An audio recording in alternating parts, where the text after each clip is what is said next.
It's the beginning of February, and you know what that means. It's time to swap out my January perfume tray for my February one, and I look forward to this at the end of every month because by the time the month is ending, I'm kind of over everything I've been wearing and I'm ready for all new stuff, and that's what we have here. So if that's something you're interested in, you love a perfume tray video, I hope you stick around and watch this video.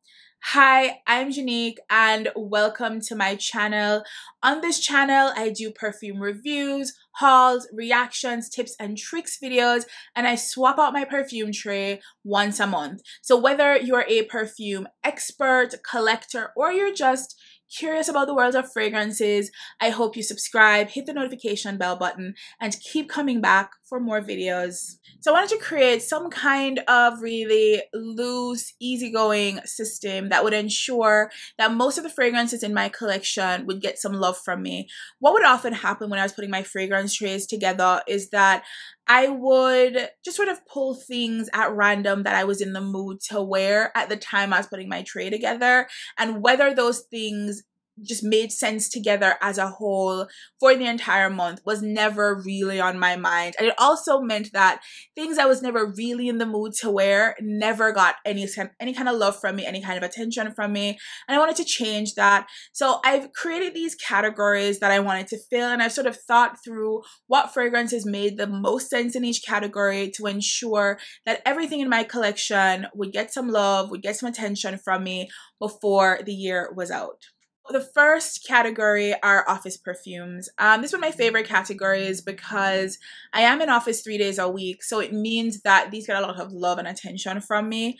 I usually prefer citrus fragrances or soft florals for the office, nothing that projects too much, nothing that is in beast mode, something close to the skin, really pleasant, really professional, and really aware of other people's issues with fragrances, so nothing that is going to be too loud, too out there, or too controversial.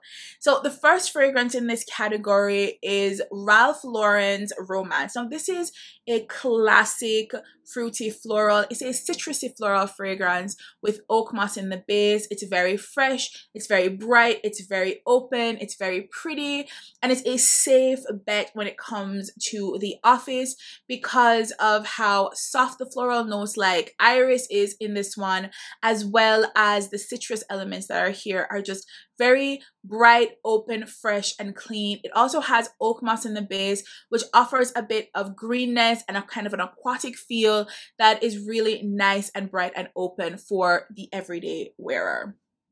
The second fragrance is Oscar de la Renta's Extraordinary. Now this is a cheapie. You can usually find it for about $20 on clearance. It's not as popular as it used to be, but it is a fruity floral that skews citrusy and softer florals. It does have rose in it, but it is a more young, youthful rose that is easy to wear. It doesn't project too much. It isn't too pronounced. It's really soft. It's very pretty, and it stays close enough to the skin that you can guarantee that you won't be interfering with anybody else's scent bubble. I'm really a fan of both of these, and the fact that they're so affordable is just a bonus for me. The second category is casual / daytime fragrances, and to be fair, both of these aren't that different.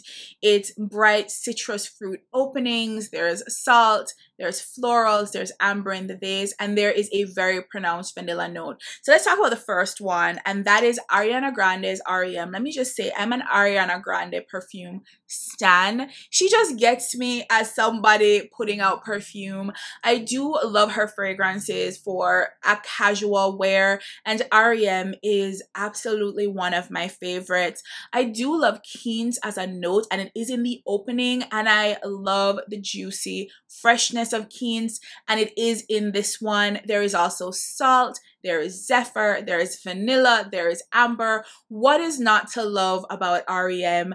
It is one of the best Ariana Grande fragrances in my opinion, and every month I tend to cycle through Ariana Grande fragrances. Like last month I had Cloud on my tray, the month before that I had Cloud Intense.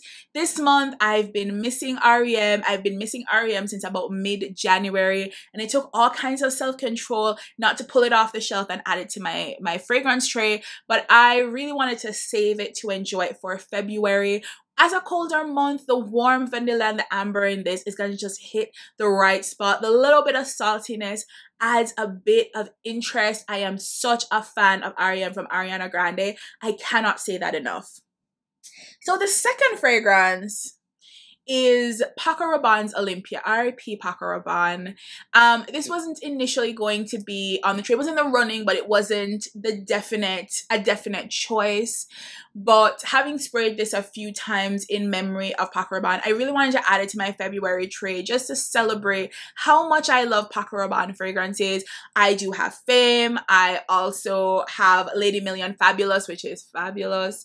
And Olympea is one of my favorites. It's mandarin orange in the opening. So again, just really bright, sweet citrus opening. There is salt, there is florals, and there is just a wonderful ambery vanilla in the base. You have vanilla, you have sandalwood, you have amber all together to create just really luscious softness, coziness in a bottle.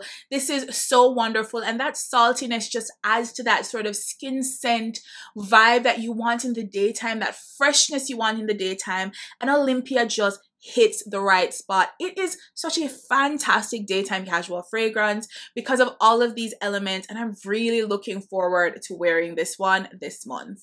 So the contentious category for the month was dressy / nighttime fragrances, because it's the month of romance and it's the month of lovers and all of those things, and those nighttime fragrances, you want them to hit. Now, there are some scenarios where I would have just stacked this tray full of nighttime fragrances if I didn't have any kind of system in place, which is what I would have normally done. But I've tried to restrict my nighttime fragrances to 2. There are a bunch of fragrances in the running. Do I want to go sweet and flirty? Do I want to go brooding and mysterious? Ultimately, I picked 2 fragrances that just make me feel at my sexiest, at my most bad bitchness. And the first one is Lancome's La Nuit Tresor. The moment I smelled this is the moment I lost my mind. I was like, yes. No, I know Lancome gets a lot of a bad rap for being pretty basic because it's dull, and you know, La Vie Belle aren't maybe the most exciting fragrances, although I love them personally. But La Nuit Tresor and La Nuit Tresor Intense are 2 of my favorite darker fruit fragrances that really gives what the bottle is giving. Just real extra, real dark, real supple, and just really beautiful. I'm really looking forward to adding this to my tray this month and wearing it on the regular. My La Nuit Tresor Intense finished recently because I had been using that a lot over the last few months, and I'm looking to replace that. But in the meantime, this is going to get all the love that I usually give to the Intense version. I'm really looking forward to wearing this one. The second fragrance in this category is Jimmy Choo. I Want You Forever. The name is kind of obnoxious. We know this, but we love it anyway. No, this is one of my favorite cherry fragrances. It is stunning. No, I gotta be fair. Like, I do love a Jimmy Choo fragrance. He gets it right on a regular, this designer gets it right on a regular basis for me. I Want You, the original, was on my tray for the month of January. It was my dressy nighttime fragrance then, and now we're adding this in for this month. I will say I Want You original is one of my most complimented fragrances. I remember when I first tried it as part of a discovery set from Shoppers, I loved it. I liked it. I was really enjoying it. But it wasn't until people just kept walking up to me on the streets, at work, in elevators, asking me what I was wearing. I felt like a celebrity. People just kept inquiring about the fragrance I was wearing. And so I eventually went out of my way to try this one because that one was such a hit.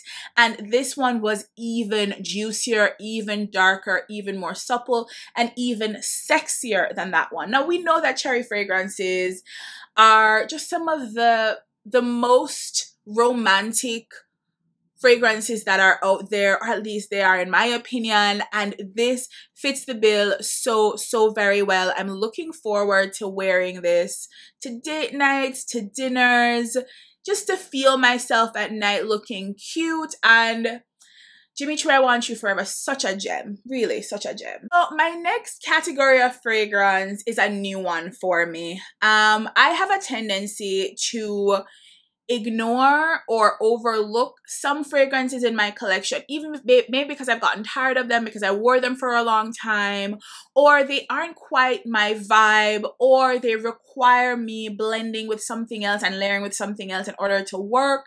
And so I just don't reach for them as much, and I want to stop doing that. And so I've added this category of miscellaneous fragrances, fragrances on the periphery of my collections, fragrances that I don't generally reach for, so they get worn each year. And the reason this category was even created is Guerlain Shalimar. Now, this is a challenging fragrance, and on me, what I get mostly is animalic and smoke. That civet and that smoky, dry, dark wood is not ultra feminine. It doesn't make me feel sexy. It doesn't make me feel pretty. And so much of wearing perfumes is about feeling yourself, and I don't really feel myself while I'm wearing Shalimar. I think it's interesting, and I think it's provocative, and I value what it's done for the fragrance game since it was first released. But when I put it onto my body and I step out of my house, I don't feel my most confident. And the way I get this to work for me is by layering it with something else. And so it doesn't get a lot of attention. I've sprayed it a few times, but it doesn't get its wear. I'm not seeing the value that I put into it. So I'm trying to change that. So miscellaneous category. The first one in here is Shalimar. I plan to wear this. I plan to layer this. I plan to make it work and find ways to love it this month. That is the challenge I am giving myself. The second fragrance in here is one that I just need to finish this bottle. It's Escada's Delicate Notes. As you can see, it's almost finished. This used to be one of my signature scents, if I can even say that. Can you have more than one? Anyway, I used to wear this all the time, and I haven't in a few months, mostly because I've just sort of gotten tired and wanted to try fragrances in my collection that I don't use as heavily. But I think it's time to finish the bottle. It's been sitting around long enough. I need to work my way through. This won't be a challenging one because it is a fragrance that I do enjoy to the point where I've had it for years and it's almost finished. It just needs to go now. It is a very floral fragrance. It doesn't have a ton of sweetness. It has a lot of sharpness and bite to it. It has some green elements to it. It is a pretty fragrance that really screams what I was going for a few years ago when I was looking at cheaper fragrances and heavy floral fragrances. It really fits that brief, and I still very much enjoy it. I just never reach for it, and I'm making it a priority to finish this bottle this month, as I should. I'm gonna need to make space for other things. It's time. It's time. Second to last category, so bottles 9 and 10 for the month are my bedtime fragrances. I do with my extra self wear fragrances to bed. I take my nighttime shower, I spray myself down, usually in something incredibly sweet, almost, you know, something in the gourmand category, something that is really yummy and delicious, that is going to comfort me as I drift off to bed.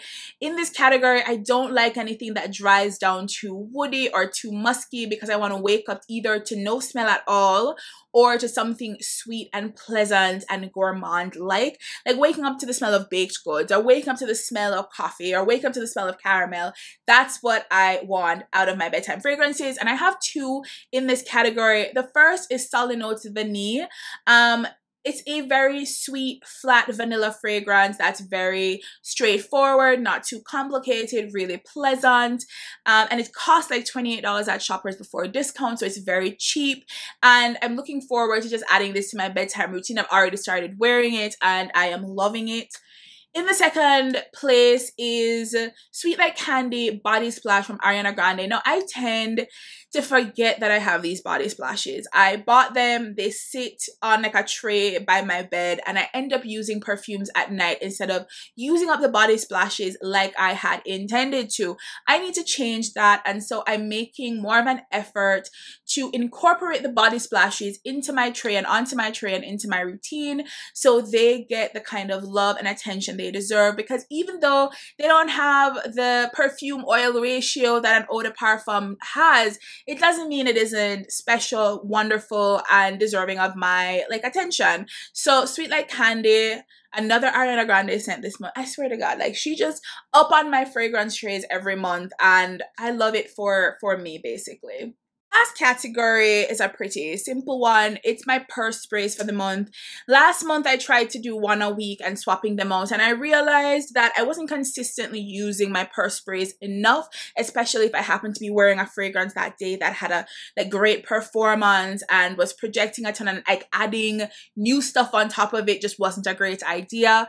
So this month I'm doing 2 for the month, and I think that's a really sound place to land. So in this category this month we have My Way Intense. It was between this and I think Coral Fantasy from Valentine from Donna Born and Roma line, but ultimately I went with this one. It has more of a smoky sexiness to it. That one's a little bit sweeter and more girly, and I think for the month of February, for this colder month, this will perform better. So this will be one of my 2 purse sprays for the month, and the other is possibly my favorite fragrance from the Maison Margiela line, and it is When the Rain Stops. You know what? It's not potentially. It is 100% absolutely, no questions asked, my favorite fragrance from the Maison Margiela line. It's When the Rain Stops. It is a, ooh, it's like rain hitting wet dirt. It's earthy, it's green, it's aquatic, it's fresh, it's just bright. It's a bright fragrance. And because a lot of the times I'm using my purse sprays either at night while I'm out or in the middle of the work day at like lunchtime as things wind down, and I am wearing softer florals, I think having a bit of a greener, earthier element to layer over is going to be a whole vibe. So my other purse spray for the month is When the Rain Stops from Maison Margiela, and I'm looking forward to wearing that on a regular basis and just feeling the upcoming spring through perfume. Yeah, I'm excited. So that's it for me. My fragrance tray, perfume tray for the month of February. All 12 fragrances that I plan to wear this month. I'm looking forward to this variety, the difference here, and all the fragrances that I haven't used in a few months that, you know, deserve some love and attention from me. Is there anything on here that you've added to your own fragrance tray for the month? Anything on here that you would want additional reviews on? I'd be happy to share my thoughts. So comment down below, click the subscribe button, click the notification button, come back for more because I want you here. You want to be here. You know what it is.